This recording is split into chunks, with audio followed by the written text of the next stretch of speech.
Hello, friends. The war is no longer about peace.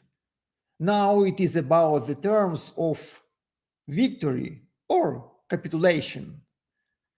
Trump, China, Iran, Ukraine, Mindichgate, and the collapse of old global order in today's podcast.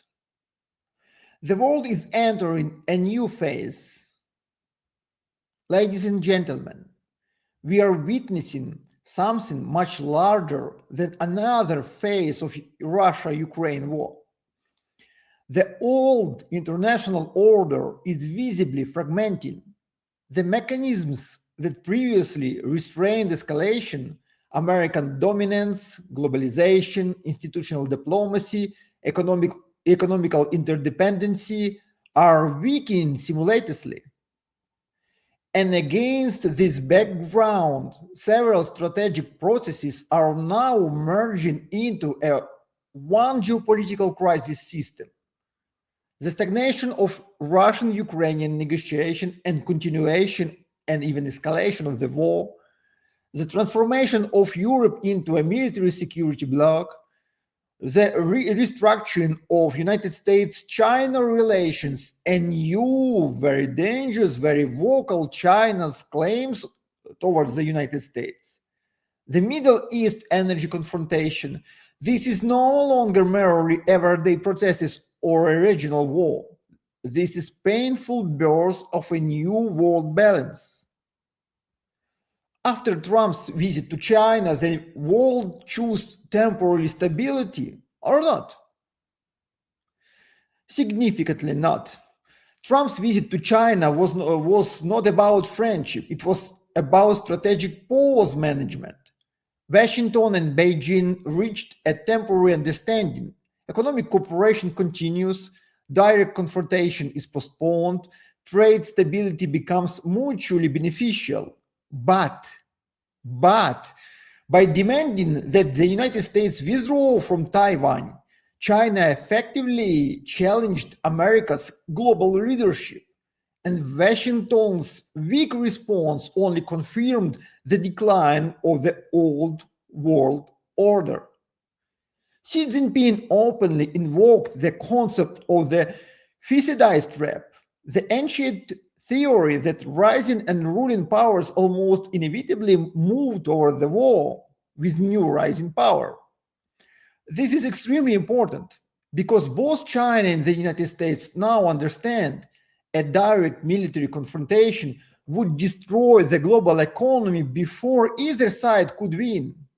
So what do great powers do when direct confrontation is too dangerous?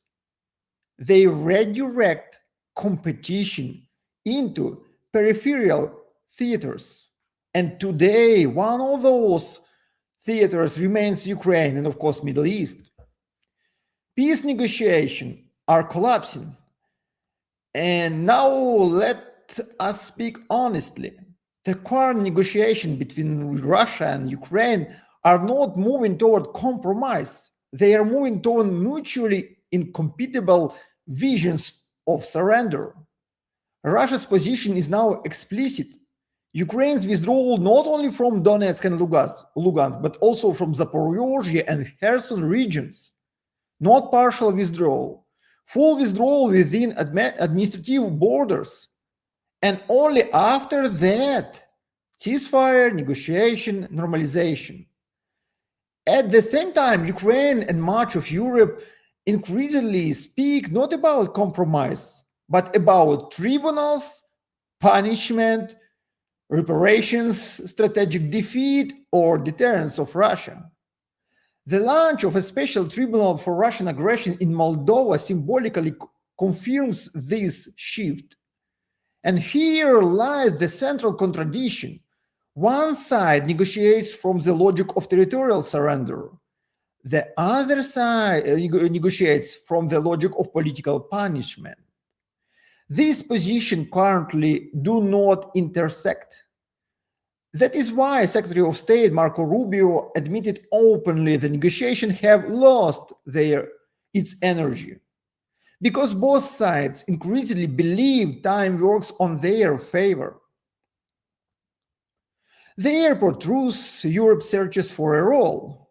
Ukraine has now proposed something highly revealing, an airport truce, not full ceasefire, not political settlement, but limited restrictions on long-range strikes on airport infrastructure. Why?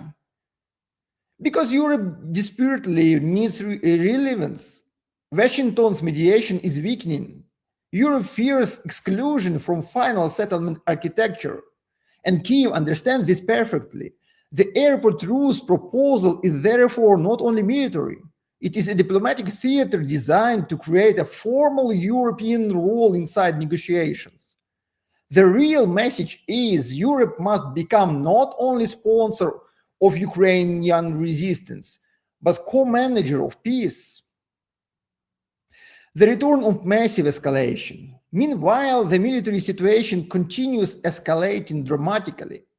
Ukraine last week was attacked during only one day by 56 missiles and 675 drones only in one night.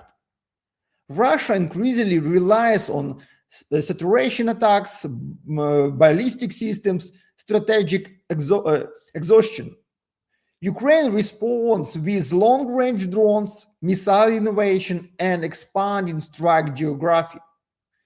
This is no longer positional warfare. This is industrialized attritional escalation. And the terrifying reality is this: both sides are adapting faster than diplomacy. Mindichgate in Ukraine, the continuation of Ukraine's internal elite war. Now we arrive at perhaps at the most politically explosive development inside Ukraine. The scandal known as the Mindichgate has crossed a crucial threshold. This is no longer only about corruption. This is becoming a struggle over control of the wartime Ukrainian state.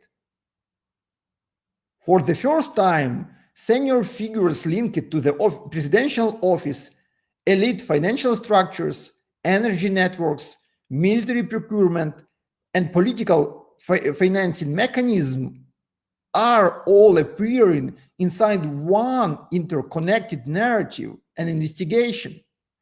The arrest of former presidential office head Andriy Yermak marks a historic moment, not necessarily because of legal consequences, but because political immunity inside the wartime elite system is visibly weakening.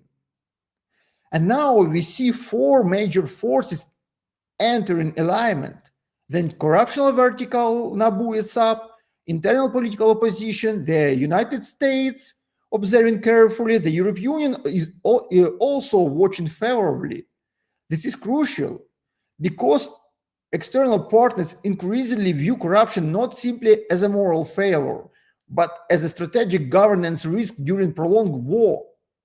In any case, after this corruptional scandal, Ukrainian President Vladimir Zelensky will be weakened. And moreover, this creates the situation when he could not be re-elected in the next term. Zelensky's political capital is shrinking. Perhaps the most alarming indicator: only 28% of Ukrainians currently see Zelensky as a post-war president. Even more revealing, 15% of Ukrainians already believe that he should face criminal prosecution after the war. Among Kyiv residents, support is even lower.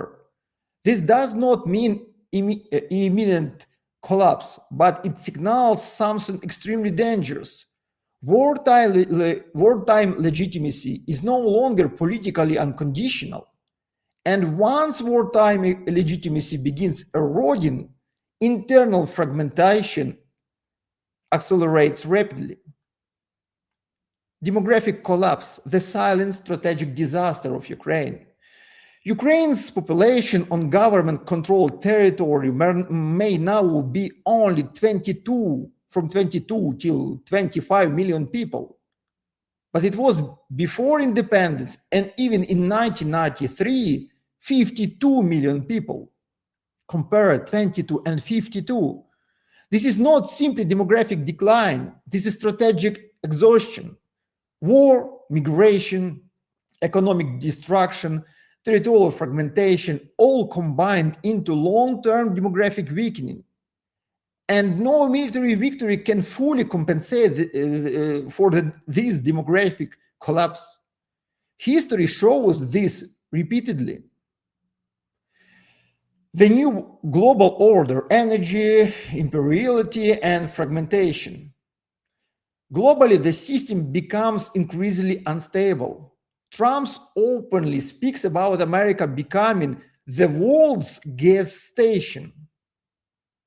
Energy security is replacing globalization as the organizing principle of geopolitics. At the same time, Iran demands recognition of sovereignty over Hormuz, China balances cooperation with strategic competition, Britain faces national fragmentation, Europe militarizes, and even ideas of territorial expansion return into political rhetoric. Trump's joking about Venezuela as a 54th state. It sounds alarming, but it reflects something deeper. The return of imperial thinking into mainstream politics. Not ideological empires, resource empires, security empires, civilizational blocs. The real danger, the greatest danger today is not immediate nuclear war. The real danger is slower and more systematic. It is the normalization of permanent instability. The world is gradually adapting to pandemic, endless war, fragmented diplomacy, economic militarization, sanctions regimes, proxy conflicts, and permanent crisis management. And once societies normalize instability, reversing course becomes extraordinarily difficult.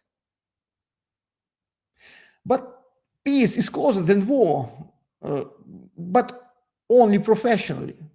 Ironically, peace is still closer than the total war. It always was. But peace is not created by slogans.